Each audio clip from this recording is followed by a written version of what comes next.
Ethan Miller adjusted his shirt collar for the third time in 5 minutes.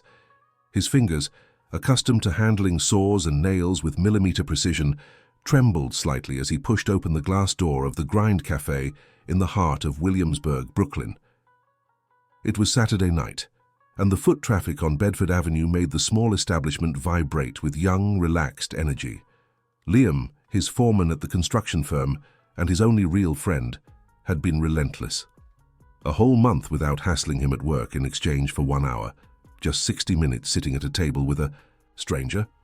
It seemed like a fair trade in theory, but now, standing there with the smell of roasted beans invading his nostrils and the hum of conversation mixing with the sound of soft lo-fi jazz, Ethan questioned every life decision he had ever made. He was 25, 6'1", with an impeccable reputation as a structural carpenter. He was the kind of man who measured 3 times before cutting once, who calculated angles with the same attention others dedicated to love letters. Liam said this fastidiousness extended to everything, especially relationships, or rather, the lack thereof. Comfortable solitude, Ethan called it.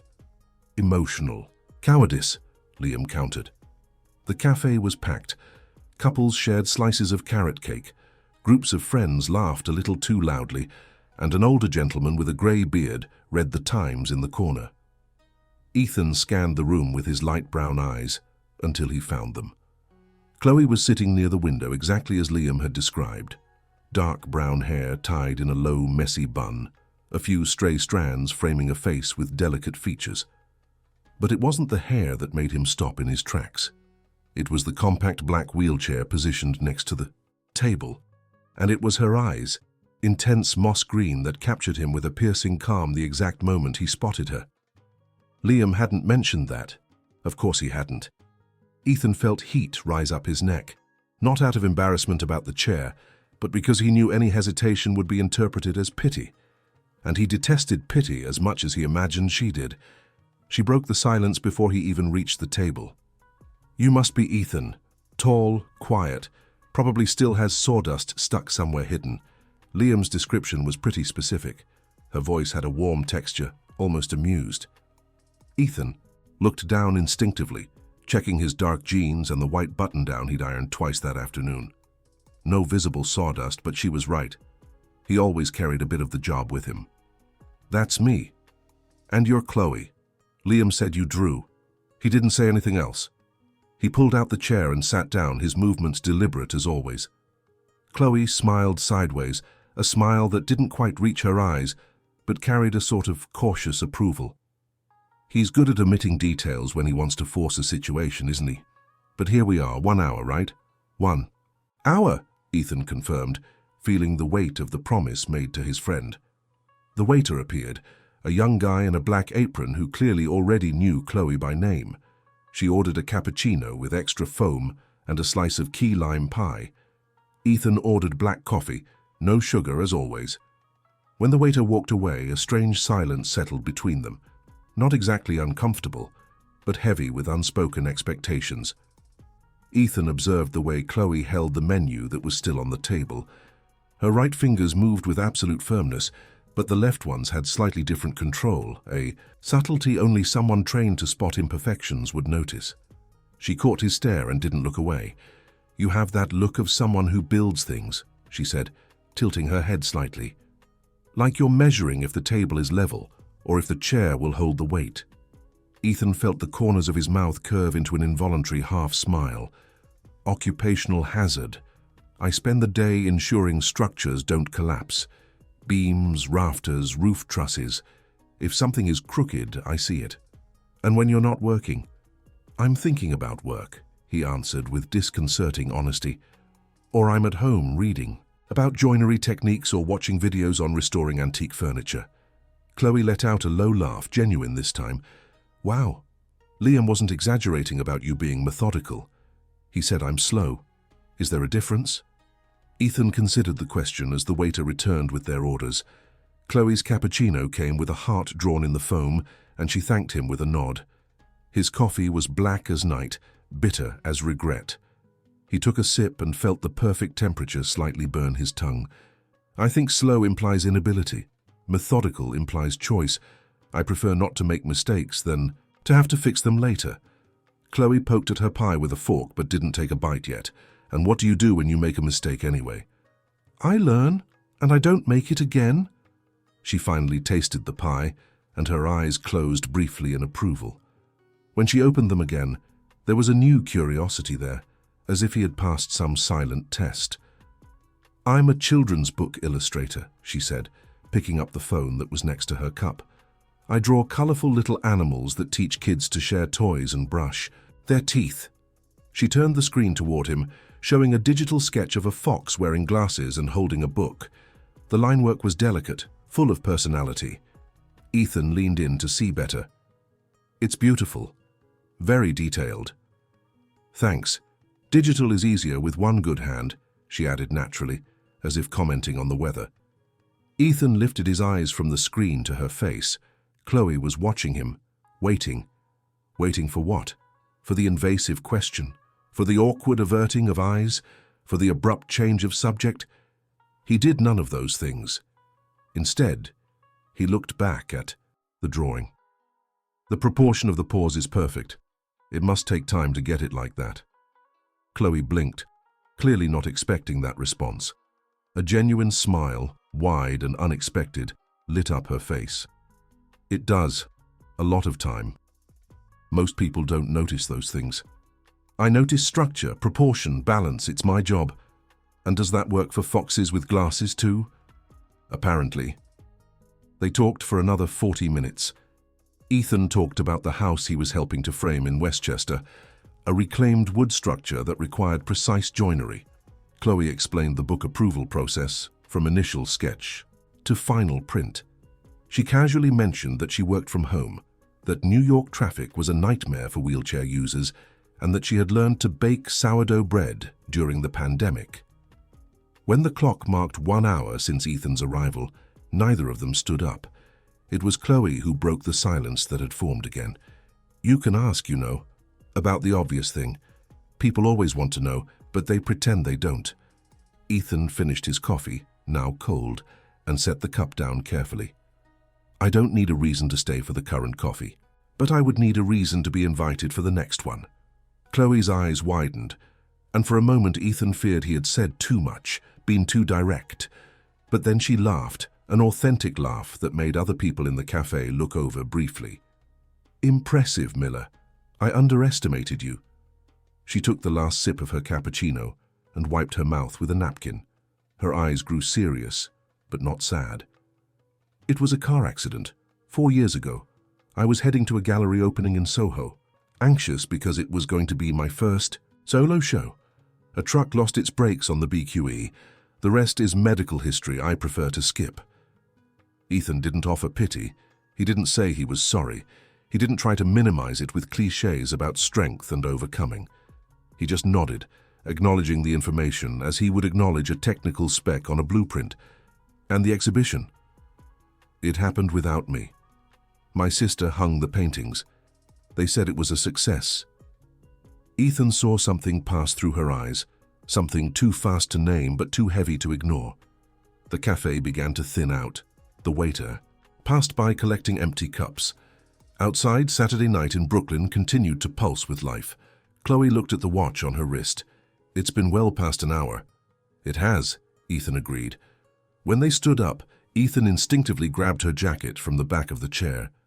Chloe extended her arm and he handed it to her, watching as she put it on with practical, efficient movements. Outside, in the fresh September air, she positioned the chair and looked at him. Are you going to offer to push the chair now? Should I? Only if you want me to. A refuse, but there's a curb cut up ahead that is hell to get up alone. Ethan helped with the curb, his hands firm on the chair handles. At the top, Chloe resumed control and turned to him. Prospect Park, tomorrow morning, 10 o'clock, Grand Army Plaza entrance, bring coffee. It wasn't a request. It was a clear, direct instruction. Ethan felt something strange in his chest, like a beam finally snapping into the right place. I'll be there. Chloe waved and headed down the sidewalk, the wheels of her chair gliding smoothly over the uneven concrete. Ethan stood there watching, until she disappeared around the corner, swallowed by the New York night crowd. He pulled out his phone and typed a message to Liam. "You owe me 2 months now, and thanks." The reply came almost instantly. "I knew it. She's special, right?"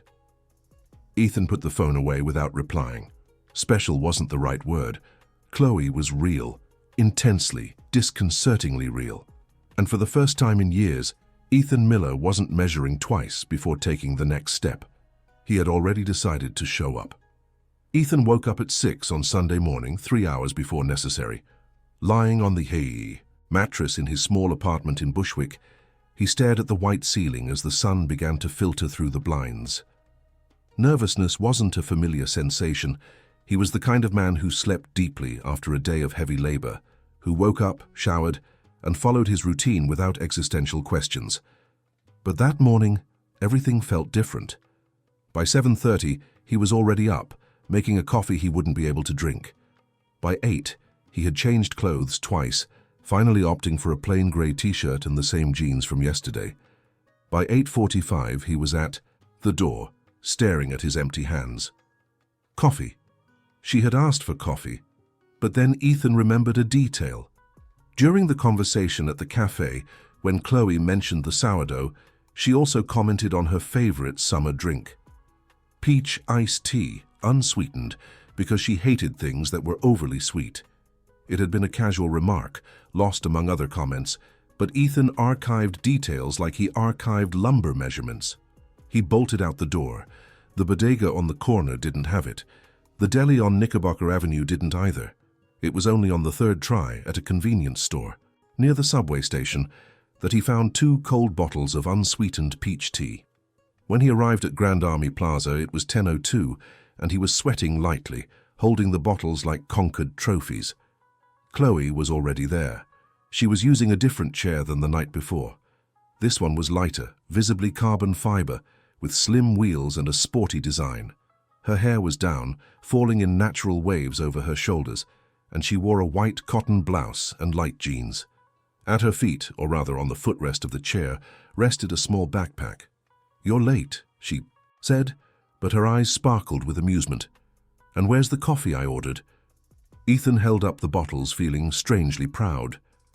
Change of plans. Peach iced tea. Unsweetened. Chloe's eyes widened. For a moment, Ethan thought he had gotten it completely wrong, that he had crossed some invisible line of intimacy. But then she let out a short, almost incredulous laugh. "You remembered. I mentioned that yesterday for 2 seconds, Max." "I pay attention." She took one of the bottles and opened it with a quick movement, bringing it to her lips and taking a long sip. When she lowered the bottle, there was a genuine smile on her face. "Thank you, Ethan. Seriously, that was very thoughtful." They entered the park together, Ethan walking beside the chair while Chloe glided over the smooth asphalt. Prospect Park was busy for a Sunday morning. Runners passed in groups. Families spread blankets on the long meadow. Vendors sold water and popcorn. The smell of damp earth and cut grass filled the air. Chloe guided him down an alternate path, away from the most crowded areas, until they reached a shaded spot near the lake. She stopped under a leafy tree and pulled a tablet out of her backpack. "I usually come here to take reference photos," she explained, adjusting the screen. "Birds, flowers, the light hitting the water, everything becomes material for illustrations." As she spoke, she quickly tapped on the tablet and turned the screen to Ethan. It was a caricature of him done in quick but precise strokes. He was holding 2 bottles with a serious and slightly confused expression. Below, a caption, "The Carpenter and His Unsolicited Offerings." Ethan couldn't help but laugh. It was a low sound, almost raspy but genuine. Chloe smiled, clearly satisfied with the reaction. "I draw people when I'm waiting. It's a nervous habit." "You were nervous?" Chloe put the tablet away and tucked her hair behind her ear. "A little. I said yes to this date because my therapist said I needed to get out more, but I didn't expect you to actually show up, and I definitely didn't expect the tea." They started walking the path around the lake. Ethan felt the morning sun warm the back of his shirt, and the taste of peach tea still lingered in his mouth. After a few minutes of comfortable silence, he asked the question that had been circling his mind all night. And after? After the accident, you said the exhibition happened without you. What came after? Chloe slowed the chair, her eyes fixed on the horizon line where the water met the trees. After 2 years of intensive rehab at NYU Langone, PT 5 times a week, I learned to do everything again. Showering, dressing, cooking. The things you do without thinking, I had to relearn with my head. She stopped completely and looked at her own hands, turning them over as if seeing them for the first time. In the beginning, I had a lot of anger. Anger at the truck driver. Anger at the doctors who couldn't fix me. Anger at God, the universe, myself. Then came the bargaining. I promised I'd be a better person if I could just walk again. I'd do volunteer work, donate half my salary, anything. And did it work? Asked Ethan, already knowing the answer. Chloe let out a humorless laugh. Obviously not. And it was only when I stopped counting the years since the accident and started counting the days I could draw again that things got better. My sister gave me a tablet, said if I didn't go back to drawing, she'd sell all my stuff and put me in a nursing home. She sounds determined. She's the only reason I didn't give up completely. They continued walking until they reached a rose garden. Chloe stopped again and took out the tablet, beginning to sketch the flowers with quick, sure movements. Ethan watched in silence, fascinated by the absolute concentration on her face. "Why roses?" he asked after a while. "Because they're imperfect," Chloe answered without taking her eyes off the screen. "Look there. That red rose has torn petals. That white one is wilting at the edges, but they're still beautiful. The real isn't pretty, the real is interesting." Ethan thought about that. In every structure he had built, he had always sought perfection, straight lines, precise angles, flawless finishes. But Chloe was right. The most beautiful houses he had ever seen were the old ones, made of reclaimed wood, full of knots and imperfections that told stories. "You're right," he said simply. Chloe looked up, surprised. "It's rare for someone to agree with me so quickly. Usually people argue that beauty lies in symmetry, in perfection. I used to think that way, but I think I was wrong." As they left the rose garden, a small child, no more than 4 years old, stopped and stared at Chloe's chair. The child's mother turned red and pulled her son by the arm, whispering a quick apology before hurrying away. Chloe went rigid. Ethan saw the instant change in her posture, the way her shoulders curved slightly forward, as if protecting herself from an invisible blow. "That," she said, her voice tense, "is the worst part. It's not the stairs, it's not the inaccessible bathrooms, it's not even the phantom pain I still feel in my legs sometimes. It's the apology in people's eyes, as if I'm a walking tragedy that ruins their day just by existing." Ethan stopped walking. Chloe stopped too, but didn't look at him. "I don't want to be another apology," he said firmly. "I didn't come here because I feel sorry for you. I came because you told me to bring coffee and I brought tea, and now you're stuck with me." Chloe turned her head, her green eyes wide, and then slowly, her face softened. It wasn't a full smile, but it was close enough. "You're strange, Ethan Miller. And you asked for unsweetened iced tea in the first conversation. I think we're even." They stayed at the park for another 2 hours.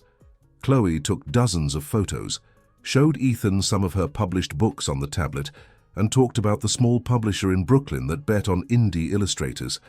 Ethan talked about the difference between hardwood and plywood, about how each type of wood had a specific smell when cut, and about the dream project he had of building a treehouse. When the sun was high and the park began to get too hot, Chloe suggested they leave. On the way out near the parking lot, she stopped and looked at him with a serious expression. "Next Friday, there's an outdoor concert at Brooklyn Bridge Park, near Pier 1. Music at sunset. You in?" Ethan didn't hesitate. "I'll bring the snacks and the blanket." Chloe smiled, a full smile this time, lighting up her entire face. "It's a date then." That night, lying again in his apartment, Ethan received a text. It was from Chloe. "Thanks for not treating me like a project to be fixed. It's refreshing." He typed and deleted 3 different responses before deciding on simplicity. "Thanks for not treating me like a to-do list item to be checked off." Her reply came in seconds. "We're even again." Ethan turned off his phone and looked at the ceiling. For the first time in a long time, he wasn't planning the next steps. He wasn't measuring risks or calculating probabilities. He was just feeling, and it was scary. And it was perfect. The week moved in slow motion for Ethan. Every day on the site seemed to drag like wet concrete, heavy and endless. Liam noticed the change immediately. On Wednesday, while adjusting a main beam on the second floor of a house in Westchester, the foreman couldn't hold back his curiosity. "You're different. You're smiling at nails. That's not normal." Ethan tightened the last bolt with more force than necessary, testing the structure's firmness. "Just in a good mood." "Since when do you have a good mood?" Liam teased, wiping sweat from his forehead with his forearm. "You're like a grey wall. Functional, reliable, but definitely not cheerful." "Thanks for the uplifting comparison." Liam laughed and slapped Ethan on the back hard enough to make him stumble. "It's Chloe, isn't it? I knew you guys would get along. She's the quiet type too. You two must spend hours together saying nothing." Ethan didn't answer, but Liam was more right than he imagined. They had exchanged texts throughout the week. Short conversations. Nothing too deep. Chloe sent photos of sketches in progress. Ethan sent photos of perfectly joined wood joints. It was their own language. Strange and comfortable. Friday finally arrived. Ethan left work early, a rarity that made Liam raise his eyebrows but not comment. He went home, took a quick shower, changed clothes, and went to a gourmet market in Williamsburg. He bought brie, prosciutto, a baguette, green grapes, and 2 bottles of fresh orange juice. He also grabbed a picnic blanket he had bought especially for the occasion, red and white plaid, brand new. The trip to Brooklyn Bridge Park was smooth. Ethan parked nearby and walked to the event area, carrying the heavy backpack and the folded blanket under his arm. The sun was beginning to set, painting the sky orange and pink, reflecting off the East River with the Manhattan skyline as a backdrop. A small crowd was already gathering on the lawn, spreading out chairs and blankets. Chloe was near an isolated tree, a bit away from the center of the action. She wore a light navy blue cotton dress, and her hair was tied in a low ponytail. When she saw him, she waved with a broad smile. "You brought enough food for a battalion," she commented when Ethan approached and started emptying the backpack. "Didn't know what you liked, so I brought options. Practical. I like that." Ethan spread the blanket and helped Chloe position herself comfortably. She locked the chair beside it and sat on the blanket with careful but independent movements. Ethan sat next to her, keeping a respectful but present distance. The band started playing. It was a smooth jazz group, brass instruments mixing with piano and upright bass. The music floated through the night air, and Ethan found himself relaxing in a way he hadn't done in a long time. Chloe popped a grape into her mouth, her eyes closed as she appreciated the sound. "This is perfect," she murmured. "Yeah," agreed Ethan, but he wasn't looking at the band. They ate and talked between songs. Chloe talked about a new book project, a story about a duck who was afraid of water. Ethan talked about the house in Westchester, about how the client wanted to incorporate a living tree into the porch structure. When the temperature began to drop with the arrival of full night, Ethan unfolded a part of the blanket and placed it over Chloe's shoulders. "Thanks," she said softly, pulling the blanket closer. "You always think of these details. Part of the job, anticipating problems before they happen. And does that apply to everything in your life?" Ethan considered the question while watching the band switch songs. "Used to?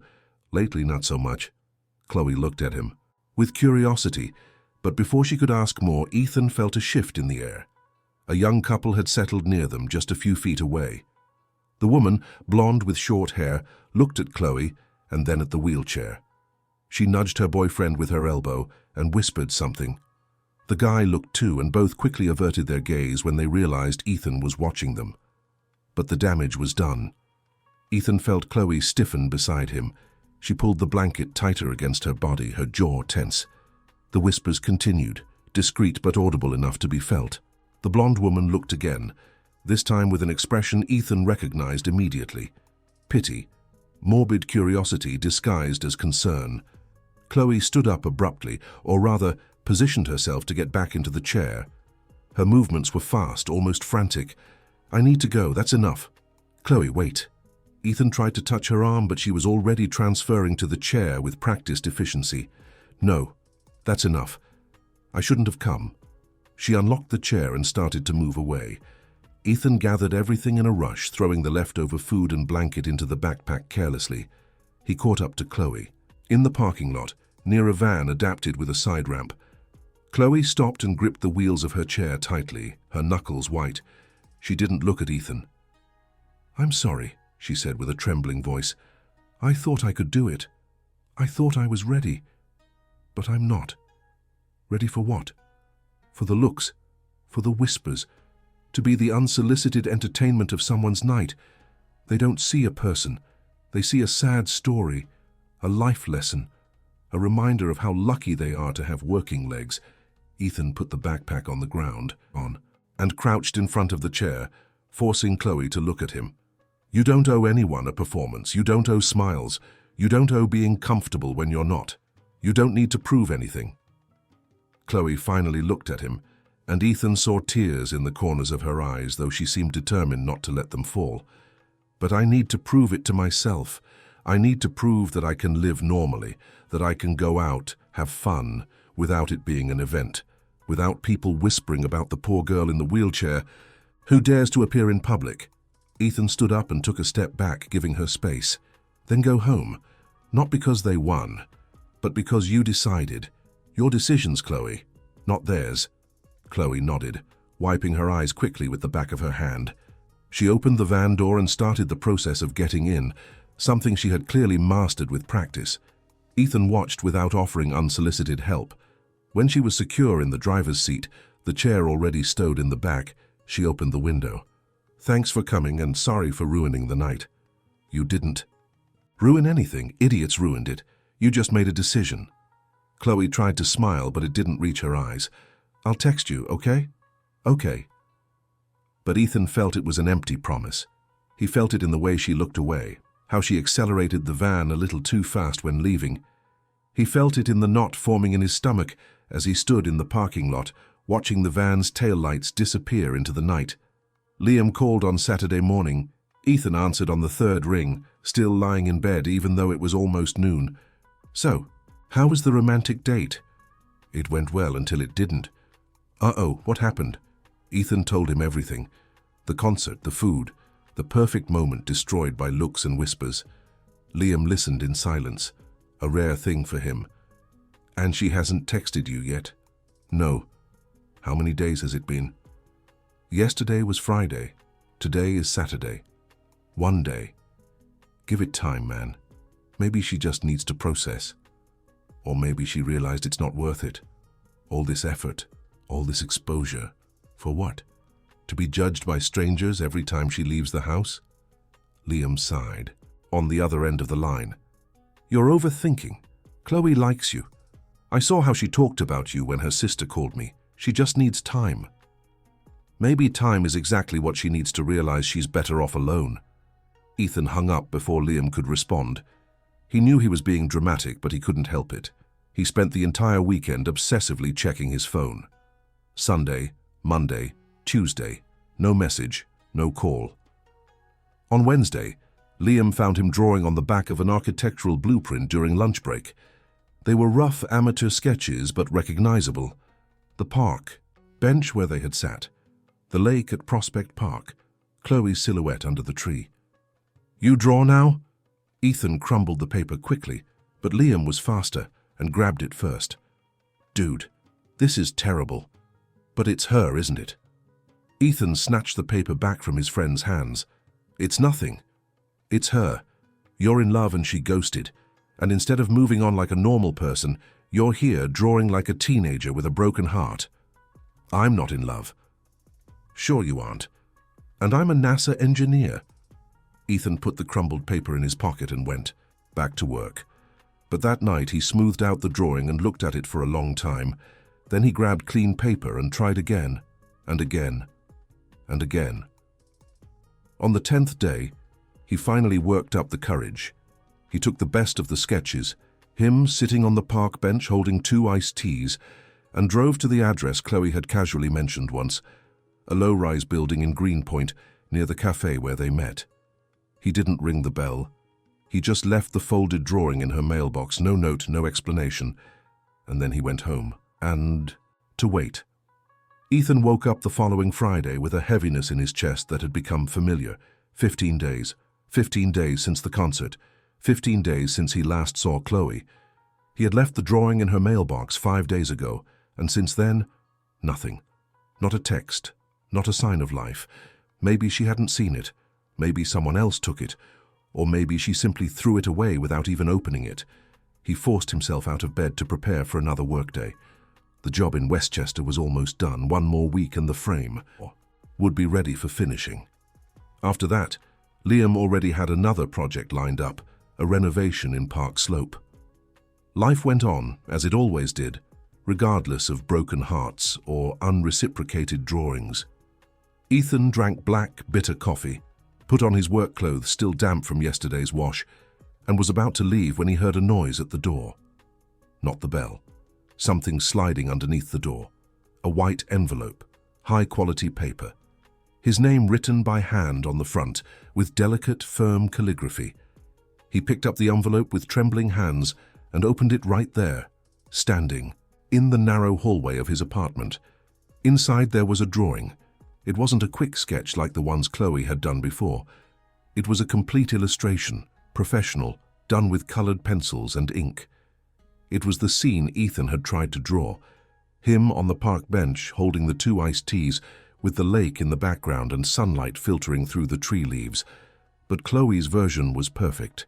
Every shadow was in the right place. Every proportion was exact.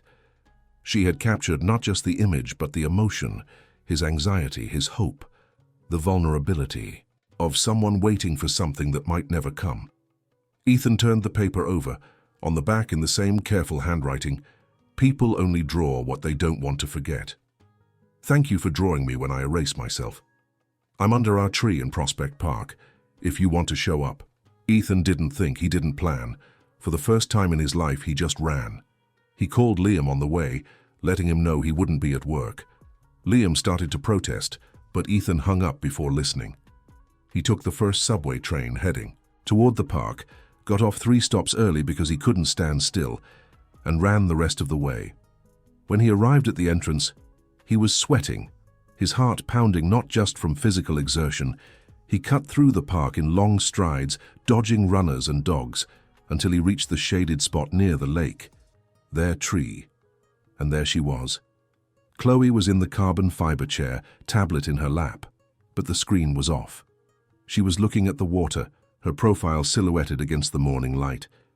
When she heard Ethan's footsteps, she turned, her head slowly. "You came," she said, and there was genuine surprise in her voice. "You asked." Ethan stopped a few feet away from her, unsure if he should get closer. Chloe closed the cover of the tablet and put it in the bag hanging from the chair. "I'm sorry for disappearing. I know it was cowardly. You don't owe me explanations. But I want to give them, can I?" Ethan nodded and sat on the nearby bench, the same one where Chloe had drawn him. She positioned her chair facing him, and for a long moment they just looked at each other. "That night at the concert destroyed me," Chloe began, her voice low but steady. "Not because people whispered, that happens all the time, but because I realized that no matter how hard I try, there will always be someone looking at me like I'm broken. And the worst part is that a part of me believes them. A part of me still thinks I'm less because I don't walk, that I'm a burden, that no one should have to deal with me." She took a deep breath, and Ethan saw her hands grip the armrests of the chair. "So I ran. Not just from you, but from myself. I spent these 2 weeks proving I can be fine alone. I worked, I drew. I went out to buy things I didn't need. I did everything an independent, functional person does, and it worked. I was getting okay again. I was rebuilding my walls." "And then?" asked Ethan gently. "And then you showed up in my mailbox, with a terrible drawing, technically speaking, but one that showed me something I didn't want to admit." "What?" "That you really see me. Not the chair, not the talented illustrator, not the brave survivor. Just me. The Chloe who likes peach tea and draws imperfect roses. And that scares me more than any look of pity." Ethan leaned forward, elbows on his knees. Why does it scare you? Because if you see me for real, then when you leave, and you will eventually, because everyone does, it will hurt for real. It won't just be another person who couldn't handle it. It will be someone who stayed long enough to matter. Who said I'm leaving? Chloe let out a humorless laugh. Everyone leaves. It's not even their fault. Living with me is complicated. There are days I can't get out of bed because my body just won't cooperate. There are places I can't go because they aren't accessible. There are people who will always stare and judge. It's a lot to ask of someone. Ethan stayed silent for a moment, processing. Then he stood up and walked until he was directly in front of Chloe's chair, looking down into her green eyes. Are you giving me reasons to leave, or are you testing if I'll stay? Chloe blinked, clearly not expecting that answer. I don't know, maybe both. Then let me be clear. I'm not good at running away, never have been. When I start something, I finish it. When I build something, I do it right. And I don't see you as a renovation project. I see you as someone worth knowing, someone interesting, real, and yes, complicated, because real people are complicated. But you barely know me, Chloe protested, though her voice was weaker now. Then give me the chance to know you better, without running away, without disappearing, without testing if I'm going to leave.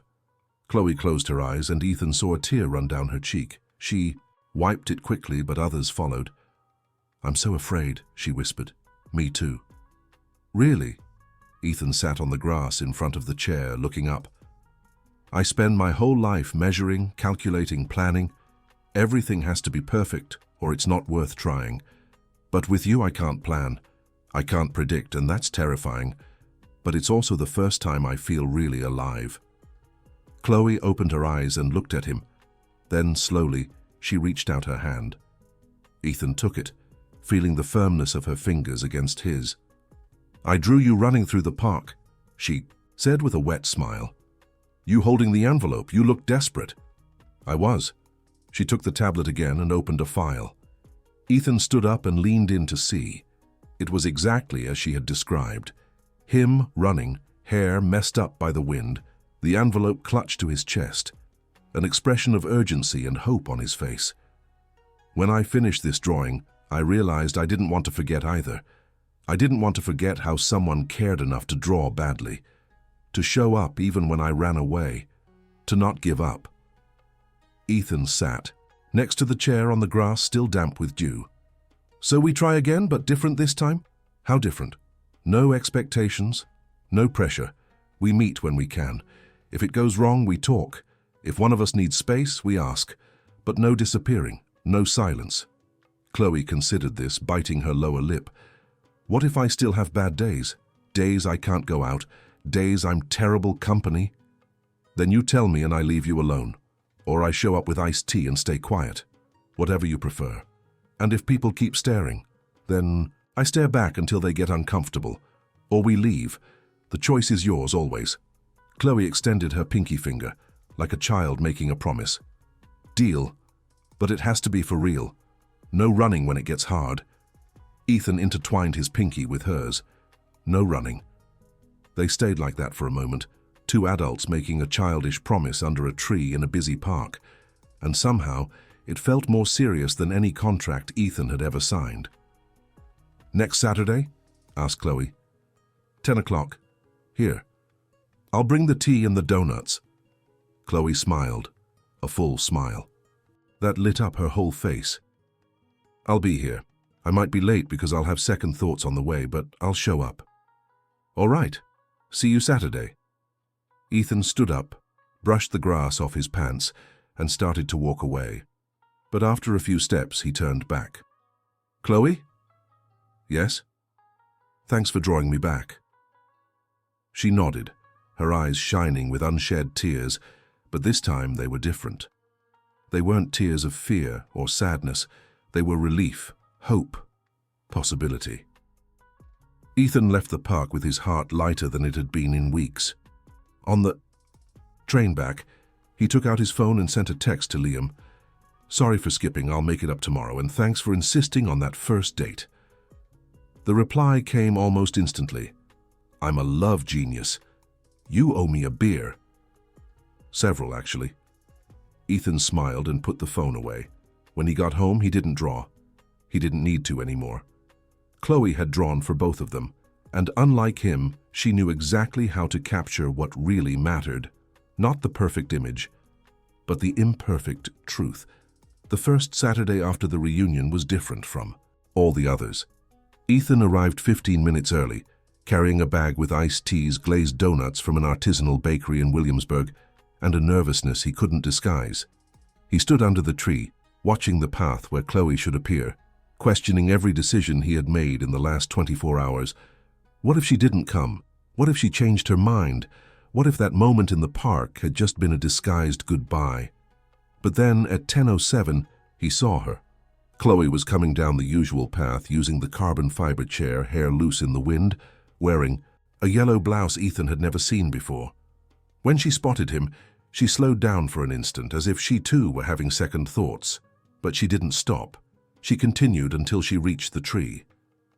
"You came," said Ethan, echoing the same words she had said last week. "I almost didn't," admitted Chloe, locking the brakes and taking the tea Ethan offered. "I stood at my door for 10 minutes, convincing myself of all the reasons why this was a bad idea." "And what made you come?" She took a sip of the tea, savoring the familiar peach taste, the promise, and the fact that glazed donuts don't deserve to be wasted. Ethan smiled and sat on the bench. Chloe positioned her chair next to him, and they stayed there, eating donuts and watching the park wake up. Kids ran after pigeons. Elderly couples walked hand in hand. Vendors set up their carts. It was a Saturday like any other, but it was also completely different. "I deleted your drawings," Chloe said suddenly, not taking her eyes off the lake. "After you left that day, I deleted them all. Thought it would be easier to forget if I didn't have anything physical to remember." Ethan felt a pang in his chest but said nothing. "But it didn't work," she continued, "because I had already memorized every line, every shadow. You were here." She touched her forehead. "And here." She touched her chest. "And there was no way to erase that." "You can ask me not to draw anymore," said Ethan calmly. "I'll respect that." Chloe turned her head and looked directly at him. "No, don't delete. Never again. I need you to draw, even if it's terrible, especially if it's terrible. Because it means you're trying to keep something. And I want to be kept. Then I'll keep drawing, and you'll have to put up with it." She smiled, but there was seriousness in her eyes. "Ethan, I need you to understand one thing. This thing we're doing, whatever it is, isn't going to be easy. Not because I'm difficult, but because life is. There will be days I'll push you away because I'll be afraid. There will be moments you'll wonder if it's worth it. And it's okay for you to wonder that. But I need to know that if you decide to leave, you'll tell me. You'll tell. You won't just disappear." Ethan took her hand, intertwining their fingers. "And you promise the same? That if it gets too hard, you won't run without warning?" "I promise. But Ethan, I need to tell you one thing about love. At least about how I see love." He waited, his hand still holding hers. "Love isn't about fixing someone. It's not about taking a broken person and making them whole again. Because the truth is, everyone is broken in some way. I am. You are. Everyone is. Love is about making space for the parts that are already broken. It's about looking at the cracks and saying, okay, I have cracks too. Let's just exist together with our imperfections." Ethan stayed silent for a long moment, processing those words. Then he squeezed her hand a little tighter. "I don't want to fix you. I just want to be in the same room while you draw." Chloe let out a shaky sigh as if she had been holding her breath. "Then maybe we can make this work. No labels, no impossible promises, just Saturdays. Just showing up. Just Saturdays," agreed Ethan. And that was how it started. Winter arrived with force in December. New York transformed into a grey, biting landscape, the wind off the river cutting through coats. But every Saturday, Ethan and Chloe met under the tree, or near it, in Prospect Park. He brought increasingly creative hot drinks, ginger lemonade, hot cider, mint tea. She brought new sketches, showing the progress of the Scared Duck book. In January, Chloe presented Ethan with something unexpected, It was an especially cold Saturday, the kind where your breath hangs in the air like smoke. When she arrived, there was a bag hanging from her chair. "Brought something for you," she said, handing him the bag. Ethan opened it and found a book. Not just any book. It was The Brave Duck, published edition, hardcover, full-color illustrations. He opened to the dedication page and read, "For Ethan, who taught me that showing up is the bravest form of love, and for everyone who is afraid of the water but jumps in anyway. Chloe, I don't know what to say." "You don't need to say anything. I just needed you to know that you are here, in this book, on every page where the duck decides to try again." Ethan ran his fingers over the illustrations, recognizing elements of their story. The park, the bench, even the tree was there, with two figures under it, one sitting, one in a wheelchair. When Chloe saw him looking at that specific illustration, she explained, "I put pieces of my life in all my books. It's like leaving breadcrumbs on the way back home, so I don't forget where I came from." Spring brought rain. April was particularly wet, with sudden storms that flooded streets and cancelled plans. But the Saturdays continued. When it rained, they took shelter under the peristyle near the lake, Chloe parking her chair so they could watch the rain hitting the water. It was on one of those rainy Saturdays that Ethan took off his hoodie and placed it over Chloe's shoulders without asking permission. She accepted without comment, but then leaned slightly into his arm. It was the first time she initiated physical contact, and Ethan felt something inside him settle. "Have you ever thought about having kids?"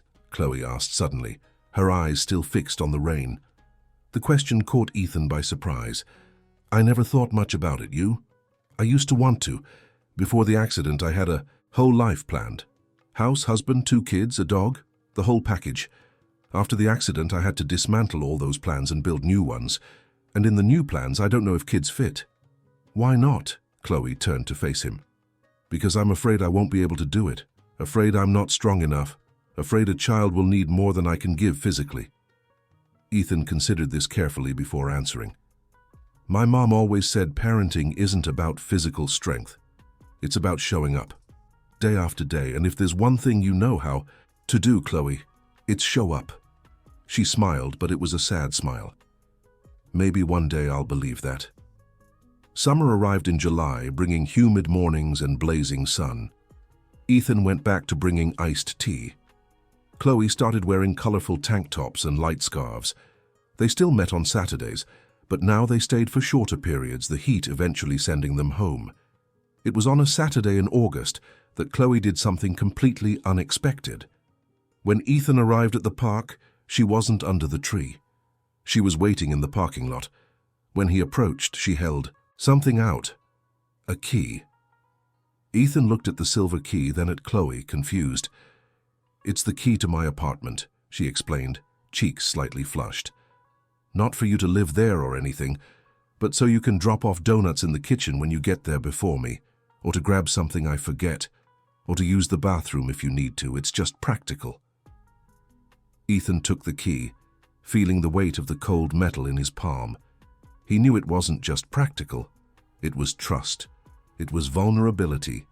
It was Chloe saying, "I trust you, in my space even when I'm not there." "Thank you," he said simply, putting the key on his ring next to the site keys and his apartment key. "And you don't need to say thanks every time you use it," Chloe added quickly. "Just use it when you need to." "Okay." But Ethan knew he would be grateful every time, because every time he used that key would be a privilege, not a right. September returned, bringing the cycle full circle. The park exploded in colors, and Chloe spent hours taking reference photos. Ethan watched her draw, fascinated by the absolute concentration on her face, by the way her tongue appeared slightly between her lips when she worked on complicated details. In October, almost a year after their first meeting, Chloe showed up with a proposal. "I'm working on a new book," she announced, more excited than Ethan had seen her in months. "It's about a carpenter who builds houses for park animals. Each animal has different needs, so he has to adapt every design. Sounds interesting. I wanted to know if you could help me with the technical part, how the structures work, what tools to use, that stuff." Ethan felt pride swell in his chest. Of course, I can even show you some real projects if you want. I'd love that. And that was how Saturdays gained a new dimension. Chloe started going to Ethan's apartment, small but organized, where he kept a collection of blueprints and photos of past projects. She drew while he explained the difference between lap joints and dovetails, the importance of level, the beauty of a perfect fit. In November, Ethan realized he couldn't imagine Saturdays without Chloe anymore. He realized he planned his week around that day. He realized he saved things to tell her, jokes he thought she'd like, articles about illustration he found online. He realized he had fallen completely in love. And this time, he wasn't afraid. Late August arrived again with a clear sky and a gentle breeze that was rare in New York. It was the kind of weather that drew everyone out of their homes, filling the city's parks and plazas. Ethan woke up that Saturday with a different feeling in his chest. It wasn't anxiety or fear. It was certainty. There was something about that day that felt significant, though he didn't know exactly why. Maybe it was the fact that it had been almost a year since their first date. Maybe it was the way the sun came through his bedroom window, golden and inviting. Or maybe it was simply that Ethan had finally accepted what he had known for months. He loved Chloe Silver. He grabbed the usual iced teas, stopped at the bakery for glazed donuts, and walked to the park with light steps. The Westchester job had finished months ago. Now he was working on a new project in Park Slope, a 2-story brownstone renovation with huge windows and steel framing. Liam had been promoted to project manager and insisted on taking full credit for Ethan and Chloe's relationship. "You'd die alone if it weren't for me," he said whenever he could. Ethan never disagreed, because it was true. Chloe was already under the tree when he arrived, but something was different. She wasn't in the chair. She was lying on a plaid blanket spread on the grass, face turned up, eyes closed against the sun.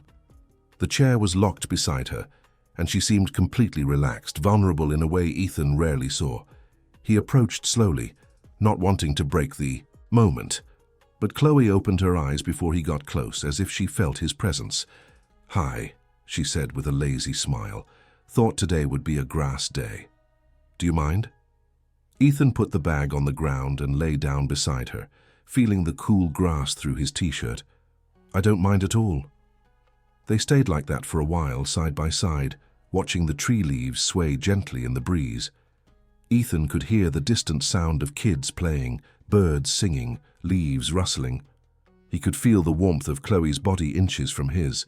"Have you thought about what this is?" Chloe asked suddenly, turning her head to look at him. "What we're doing, what we are." Ethan turned too, his eyes meeting hers. "I think about it all the time. And I think it's exactly what it needs to be. It doesn't need a label, doesn't need a definition, just needs to continue." Chloe bit her lower lip, something she did when she was nervous. "What if I say I want more? That I want this to be something defined, something real?" "It is real, Chloe. It's the realest thing I've ever had. But you know what I mean. I want to be able to call you my boyfriend. I want you to be able to call me your girlfriend. I want an answer when people ask. That isn't just Saturdays in the park." Ethan sat up, propping himself on his elbows. Chloe did the same, her movements careful but confident. "Are you asking me to be your boyfriend, Chloe Silver?" She laughed, a genuine sound that made Ethan's heart speed up. "I guess so, even though it's kind of weird after almost a year of weekly dates." Ethan reached out and touched her face, his calloused fingers contrasting with her soft skin. "Then the answer is yes. Obviously it's yes. It's always been yes." Chloe closed her eyes and leaned into his touch. "Why didn't you ever ask before? Why did you always leave everything so undefined?" "Because you needed undefined. You needed space to run if you wanted. And I wanted you to know I'd be here, regardless of labels. But if you're ready to define it, then I am too." Chloe opened her eyes, and Ethan saw tears there, but they were happy tears. "I'm ready. I'm tired of being afraid. Tired of protecting myself from something that might go wrong. I want to risk it. I want to try. With you." Ethan pulled her close, his lips meeting hers in a soft, careful kiss full of unspoken promises. When they pulled apart, Chloe was smiling so wide her eyes almost disappeared. "So we're officially a couple now?" she asked. "Officially, although I think we have been for months." "True, but it's nice to make it official." They lay back down, this time with Chloe's head resting on Ethan's shoulder. He wrapped his arm around her, pulling her closer, and she fit perfectly against his body. "Ethan, can I ask you something?" "Anything." "Did you really never mind? About the chair, the limitations, everything that comes with it?" Ethan thought carefully before answering. "It would be a lie to say I never thought about it. I do. I think about how some things are harder for you than they would be for someone who walks. I think about the looks you get. I think about how the city wasn't built with you in mind." Chloe tensed, but Ethan continued. "But knowing all that didn't change anything about how I feel for you. Because you aren't defined by the chair, you're defined by the way you draw imperfect roses, by the way you make bad jokes when you're nervous, by the way you always remember to ask about my day before talking about yours. The chair is part of you, yes, but it's just a part, and I love you as a whole." Chloe let out a sob and turned completely toward him, hiding her face in his chest. "You never said that before, that you love me." Ethan kissed the top of her head. "I know. Was waiting for the right moment. And this feels like the right moment. Yeah, it is the right moment." They lay embraced for a long time, the world continuing around them but feeling distant and unimportant. Eventually, Chloe pulled away and wiped her eyes. "I have something to show you." She grabbed her tablet and opened a file. Ethan sat up to see better. It was a new sketch, different from the others. It showed the two of them under the tree, exactly as they were now. Him lying on the grass, her leaning on him, the chair beside them, donuts forgotten, in the bag. But what caught Ethan's attention was the quality of the drawing. It wasn't just technically perfect. It was emotional. It captured not just the scene, but the feeling, peace, contentment, love. "This is beautiful," he said, voice hoarse. "It's the final sketch for the Carpenter book, the final scene. He finished all the little houses for the animals, and now he's resting under his favorite tree. And there's an illustrator sitting next to him, drawing." Ethan looked at her, moved. "So it's not just us. We're part of a story." "We were always part of a story. It just took me a while to have the courage to put it on paper." Chloe saved the file and put the tablet away. Then she looked at Ethan with a serious expression. "I have to ask you one thing, and I want you to be honest. Always am. Do you think this is it? This quiet, stable relationship we built? Do you think it's enough? Because I know I'm not like other girlfriends. I can't do certain things. I won't be able to go to certain places. What if one day you want more?" Ethan took both her hands, holding them firm. "Chloe, look at me. This right here, what we have, is everything I ever wanted and never knew I needed. You taught me to stop measuring everything twice, taught me that imperfect can be perfect, taught me that showing up is more important than planning. You aren't less because you use a chair, you are more brave, more real, more interesting than anyone I've ever met. And if I want kids one day, then we talk about it when the time comes, and we find a way, together. And if I have bad days I can't get out of bed, then I show up with tea and stay quiet, or I leave if you prefer, but I always come back the next Saturday." Chloe smiled through her tears. "How do you make it sound so simple?" "Because it is simple. Complicated is when you keep trying to be someone you're not. But you are exactly who you need to be, and I am exactly who I need to be, and together we work."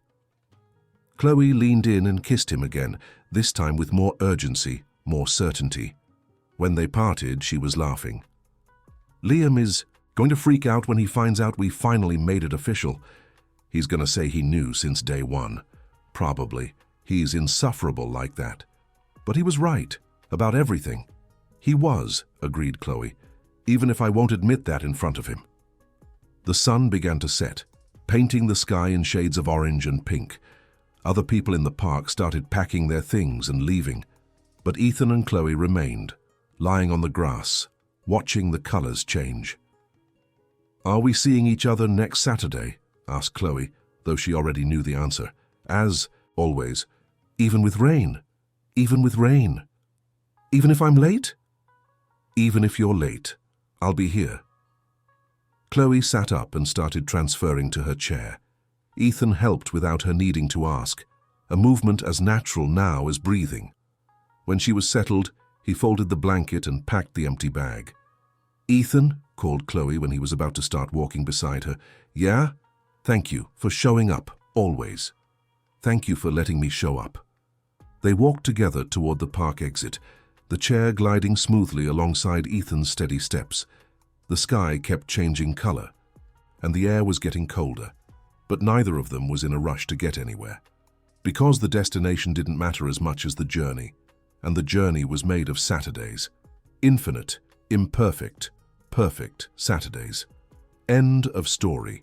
If Ethan and Chloe's journey touched your heart, know that every week we bring stories that celebrate true love, the kind that shows up even when it's hard, that chooses to stay even when it could run. Don't miss our next chapters. Subscribe to the channel, hit the notification bell so you don't miss any updates, and leave a comment, telling us which moment moved you the most in this story. Did you identify with Chloe's courage or Ethan's persistence? Let us know. And if you know someone who needs to hear that true love exists and is worth the wait, share this story. Because just like Ethan and Chloe found each other on Saturdays, maybe your story is waiting to happen too. See you in the next story. Hugs, and see you Saturday.